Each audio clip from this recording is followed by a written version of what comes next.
It's cold in my house. I don't live in a house. I live in an apartment. Uh, but it's cold, and it's one of those things where we have a heater in our living room, but not well. There's supposed to be a heater in the back, but it doesn't do it. And we have those kind of windows that there's slides of glass because our apartment was probably built in like the 40s, 50s, or 60s, uh, because of the part of LA County we live in. So anyway, they're like slats and they close and open like this. So even if they're closed, there's still like this little gap where cold air comes in, and it's not comfortable, and I don't like it. I don't like it.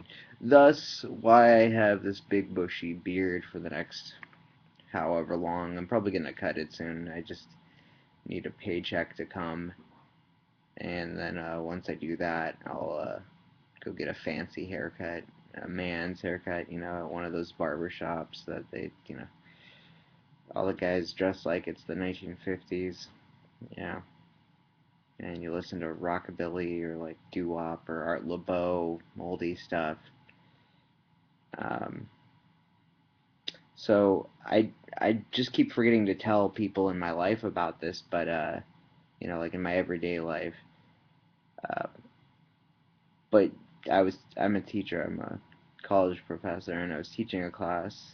Um, and I was in the middle of talking about something, and the door bursts open, and it's like three campus police officers, and they're holding like semi-automatic guns, and like one of them's holding a shotgun, and they're telling us to clear the building. And we had like an emergency evac drill the week before, so I figured this is kind of redundant. But then we get outside, we're out there for 15 minutes, and then you know, go back inside, have class. But then today I found out the student body was emailed saying that there were reports of two gunshots in the vicinity of that building. So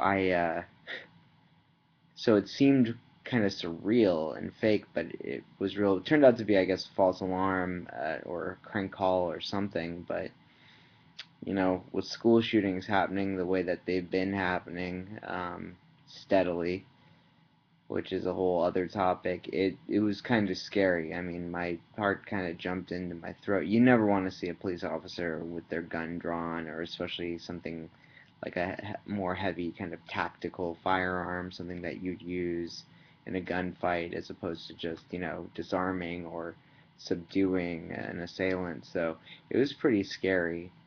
Um, Other than that, you know, it is what it is.